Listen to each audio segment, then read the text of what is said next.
Vida em Conexão hoje entrevista um grande rapaz. Na verdade, um rapaz que superou uma história de dor, uma história de abandono, uma história de tristezas e hoje se tornou um grande homem e está aqui para compartilhar um pouco de como foi viver no abrigo com seus 6 irmãos, na verdade, cuidar dele e hoje se tornar um homem esperançoso, um homem cheio de garra e determinação.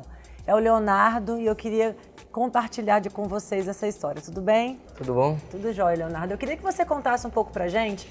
Eu sei que não é simples de você explicar todas as batalhas, todas as tristezas que você viveu na sua infância. Mas eu queria que você contasse um pouco como foi a sua infância, um pouco da história familiar que você viveu. Então, o que acontece? Eu não tive muita infância porque meus pais precisavam de ajuda e como meu pai era alcoólatra e mexia com droga, minha mãe ficava em casa sozinha cuidando dos irmãos. E ela tinha que trabalhar. Então, como ela tinha que trabalhar, tinha que alguém cuidar desses irmãos e era eu que era o maior. Então, ela saía para trabalhar, deixava a gente trancar dentro de casa e eu cuidava de todos os irmãos. Quantos filhos vocês eram no total? Na época, eram 6 filhos. Nossa, você mais 5. Eu e mais 5. E você com quantos anos cuidava dos seus irmãos? 6 anos. Nossa. Aí o que acontece? Então, como era 6 anos e tinha recém-nascido. Então, recém-nascido, você dava banho, era criança cuidando de criança. E você conseguia exercer todas essas funções, teoricamente? Sim, porque eu acho que ela me treinou, ela já falava, ó, Leonardo, você tem que me ajudar porque eu não tenho condições, eu sou sozinha. E ela tomava remédio controlado. Então, ela era muito nervosa também. E ela não tinha a noção de muitas coisas, né? Não tinha entendimento, né? Entendimento ela tinha, mas como ela tinha muitos problemas, ela não sabia se relacionar com a falta de dinheiro, a falta de comida, porque às vezes ficava dias sem comer alguma coisa. Então ela ficava nervosa, porque os filhos choravam, e ela não sabia se pedia para os vizinhos, se não pedia, aí mandava o mais velho, que era eu, buscar na casa dos vizinhos. Aí eu tinha que fazer isso. Então eu ia, caminhava muito, ia no supermercado, pedir, porque ela falava, não, vai lá você, porque é mais fácil eles darem alguma coisa. Né? E como é que você hoje, né, lembrando de tudo isso, como é que você vive assim, com essas lembranças? Como você é hoje, como o Leonardo é hoje, lembrando dessas dificuldades que vocês viveram? Então eu acho que tudo foi uma superação, eu passei por aquilo. Tudo que eu passei me fez vencer, me fez conseguir coisas hoje que eu não imaginei que eu ia conseguir. A matéria do Correio Brasiliense, pessoas entrando em contato comigo, falaram que me escrever livros, né, pessoas de editoras. Ainda não já comecei o livro a escrever. Sério? Comecei. Legal. Né, não entrei em contato com ele ainda, porque vai que eu não termino esse livro, né? Ah, não, mas você vai conseguir, Em nome né? de Jesus. Você desde pequeno sonhava, assim, você tinha sonhos? Mesmo com aquela realidade que você vivia, ela era completamente diferente daquilo que você sonhava. Mas você tinha sonhos? Você falava assim, nossa, um dia eu vou ser um empresário, um dia eu vou conseguir dar uma casa para minha família. Como é que era, assim, um Leonardo criança com seus sonhos e hoje? Então, até a época que eu fui para a briga, eu não tinha sonhos. Era ajudar minha mãe e não pensava em outra coisa. Eu fazia comida desde pequeno, 6 anos eu já mexia nas panelas, no fogão. E ajudava elas a fazer isso, então sonho eu não tinha. Depois fui pro primeiro abrigo. Primeiro abrigo era horrível, porque você ficava trancado, né? Você só saía para almoçar, jantar e pronto. Porque Não podia? Não podia, porque você ficava na casa que tinha muitos adolescentes. Então, não podia os ter adolescentes contato. poderiam fugir. Então, você tinha que ficar trancado dentro da casa. E naquela época era que 2001, 2002... a Vale da Infância, acho que era muito, não controlava muito essas coisas. Hoje em dia eles são mais rigorosos, conselho tutelar, tudo isso. Aí depois eu fui para outra briga, que chama o Nosso Lar, e acabei que comecei a criar sonhos. Então fui para a escola, para a primeira série, reprovei, porque quando estava com minha mãe, não estudei, porque tinha que cuidar dos irmãos. E reprovei, e aí depois... Falei, não, eu não posso reprovar mais, eu tenho que passar, eu tenho que construir minha família, eu tenho que dar um futuro que eles não teve agora, eu tenho que crescer e fazer eles imaginar que a vida pode acontecer coisas boas, a vida pode trazer coisas melhores para eles, né? Então foi assim. Então eu comecei falando que queria ser advogado. Falei, não, eu vou ser advogado, eu vou ajudar as pessoas, todas as pessoas que precisar, porque eu falava que advogado ganhava muito dinheiro. Eu falei, então você é advogado. E falaram, você é advogado é muito difícil, Leonardo, você tem que ler muito. Na época eu não gostava de ler muito. Aí eu comecei a ler vários livros e falei, não, vou entrar na faculdade. Fiz a inscrição, passei no vestibular e coloquei direito. E depois eu mudei. Aí conversei com o meu pastor e ele falou, olha, Leonardo, você gosta de quê mesmo? Eu falei, não, eu gosto de matemática. Então ele falou, mas contabilidade. Então eu acabei fazendo contabilidade, hoje eu estou no segundo semestre, né? E eu pensei, não, eu posso ter um sonho, eu acredito que eu posso dar coisas melhores para minha família. Hoje morei e meu irmão, né? Moramos muito bem, graças a Deus, de aluguel, claro. Não temos nossa casa própria, mas acredito que um dia nós ainda vamos comprar a nossa casa, vamos construir um futuro. Eu acredito que muitas coisas ainda virão e se Deus me tirou de lá, de onde eu estava, Ele vai me levar para grandes lugares. Claro. Eu queria voltar um pouquinho na sua história, voltar um pouquinho para a sua infância. Quando vocês tiveram que sair da sua casa, lá, né, abandonar a sua mãe, eu queria que você contasse esse episódio. Vocês foram para um abrigo por quê? Então, o que acontece? Sempre passava um policial lá em casa, 13º Batalhão. Ele sempre passava lá em casa e via as crianças trancadas. E criança, tudo que pergunta, você responde. Claro. Né? Então a gente respondia porque estava trancado dentro da casa. E ele parava vocês dentro de casa e falava, vem cá, assim, no portão? Na janela, porque a casa era muito pequena. Era a casa, era a sala e o armário que dividia o quarto. Então, era um beliche, nós todos dormíamos no beliche, minha mãe e meu pai na cama.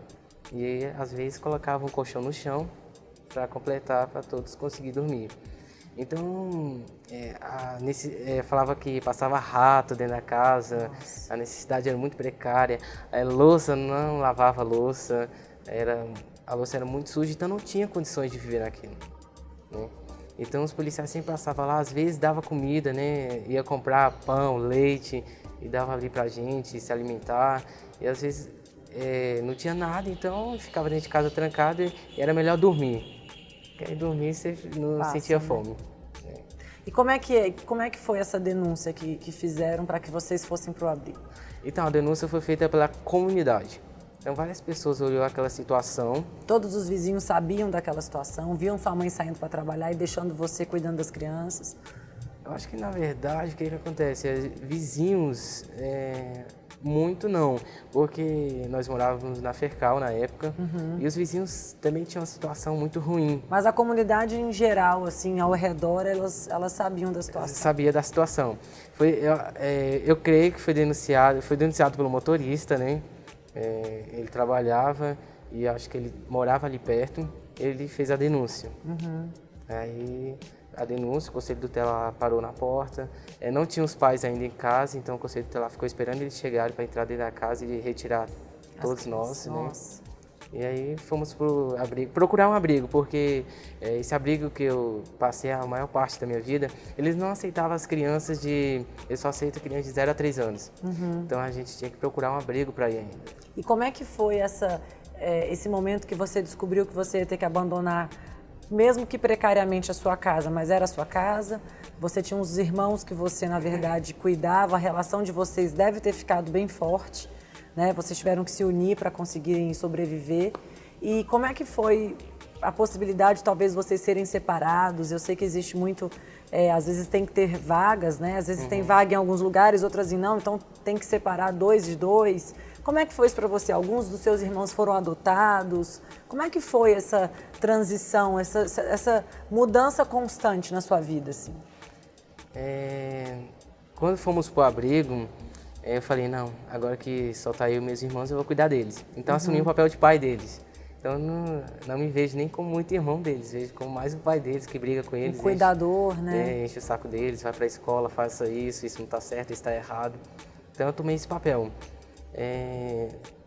E essa questão de separação, quando é criança a gente não entendia muito. Então, se separasse, não faria uma diferença no momento. Mas depois, claro que faria. Porque no dia que foi a denúncia, o Conselho Tutelar foi lá em casa, eu briguei com meu pai para sair, né? E ele não deixou eu sair de jeito nenhum. E meu irmão, o Arley, saiu com o padrinho dele. Eu briguei com ele mesmo, só faltou quase bater nele, né? Mas ele não deixou, ele falou, você não vai, pronto, acabou. E foi bom, porque eu acho que Deus tinha um propósito, eu não fui. Então acabou que eu fui pro abrigo com meus irmãos. E esse seu outro irmão que saiu com seus padrinhos não foi? Não foi, porque ele já estava com o padrinho, aí minha mãe falou que não era filho dela. A certidão de nascimento estava como se fosse filho dela, mas ela falou que não estava, acho que ela tinha medo de perder mais um filho. E esse ficou com ela, então? O que acontece? Ela não tinha condições de cuidar das crianças. Porque aí esse foi criado pelo seu... Foi criado pela uma pessoa que já cuidava dele. Entendi. Minha mãe deu ele para uma pessoa. Para uma pessoa e ele continuou sendo criado por ela. Continuou sendo criado por ela porque ela teve mais 2 gêmeas. Pois é. Então, no total, 8 filhos. 9 filhos. 9 filhos. Ela teve mais 2 gêmeas, então o que acontece? Ela não tinha condições. Das gêmeas ela cuida. Até hoje ela cuida das gêmeas. Mas ela não tem condições de cuidar de nenhum outro. Entendi. E como é que foi para você hoje, nessa sua caminhada? Você conheceu pessoas importantes na sua vida, né? Eu sei que você teve pessoas que eu acho que foram anjos que Deus colocou na sua vida para cuidar de vocês, para orientar vocês, que eu acho que nessa fase da adolescência, principalmente, a gente precisa de orientação, a gente precisa de um papel de um pai, de um guia, de alguém que diga pra gente o que está certo e o que está errado. Nós precisamos de limite, né? Nessa fase a gente precisa realmente saber até por onde andar, que caminho seguir. E você teve pessoas que te ajudaram muito. Qual a importância dessas pessoas na sua vida hoje? Então, a importância é muito grande. Claro que Deus envia essas pessoas, mas você tem que saber relacionar com essas pessoas. Então, no abrigo, eu sempre tive a imaginação, vou me relacionar bem com todas as pessoas, que de alguma forma elas vão me ajudar de algum jeito, né? Claro. Então, que inteligente você, né? Vou tentar agradá-las para ver se elas... Na verdade, não é nem agradá-las, mas tratá-las bem, claro. Assim como eu sou tratado. Então, acabamos tendo um vínculo de amizade com todas elas. Então, elas acabaram me ajudando de alguma forma. Claro. Né? Sendo, não, vou te fazer uma visita, porque assim, minha mãe parou muito cedo de visitar a gente. A última vez que ela visitou, eu orei na época, orei muito para ela visitar a gente, né? Até tiramos uma foto nessa época. Foi a última visita dela no abrigo. Falei para Deus que queria ver ela, queria, ela foi, e nunca mais foi. Teve vários problemas, tem muito né? tempo? Eu não vejo ela há uns 9 anos, Nossa. 10 anos. E ela mora em Brasília? Eu não sei onde ela mora hoje em dia. Eu não vou procurar porque vou me estabilizar primeiro, vou procurar ter uma vida financeira estável, para procurar um dia, porque eu não sei a situação que ela está hoje. Para você poder ajudar, né? Para poder ajudar. Mas as pessoas que foram enviadas são pessoas que Deus enviou, são como anjos. Eu agradeço muito a elas, né? Até hoje. Tenho contato com elas, mas eu sempre tive essa noção. Eu posso fazer um vínculo e lá fora eu posso continuar essa amizade. Claro. E você continuou? E eu continuei. Até hoje elas me ajudam de alguma forma. Tem pessoas que não são cristãs, então eu acabo, né, influenciando elas. Falando, não, poderia ser desse jeito, poderia fazer aquilo, porque eu não era cristão. Né? Você vai mostrando a palavra, vai mostrando, na verdade, Deus de outras maneiras, né? O que acontece? Ela vê na situação que você estava e elas falam, como que o menino que estava naquela situação chegou a essa situação? E elas começam a ver Deus em você. Claro, como Deus te ajudou a superar tudo isso. Isso, porque elas veem você, não, Leonardo, você saiu em uma matéria, você saiu na internet, você está em várias redes sociais, está saindo na televisão. Então, como que você chegou a esse ponto, entendeu? Muitas pessoas não chegam a isso. E elas veem, não, foi Deus que fez isso na sua vida. Mesmo eu sendo de outra religião, mesmo eu acreditando em outra crença, eu acredito que Deus tem fazendo grandes coisas na tua vida. Amém. Leonardo, a gente vai só dar uma pausa na nossa conversa, você não sai daí, a gente já volta. Eu quero contar um pouco mais sobre a história, ele vai compartilhar um pouco mais sobre a história dele. A gente já volta.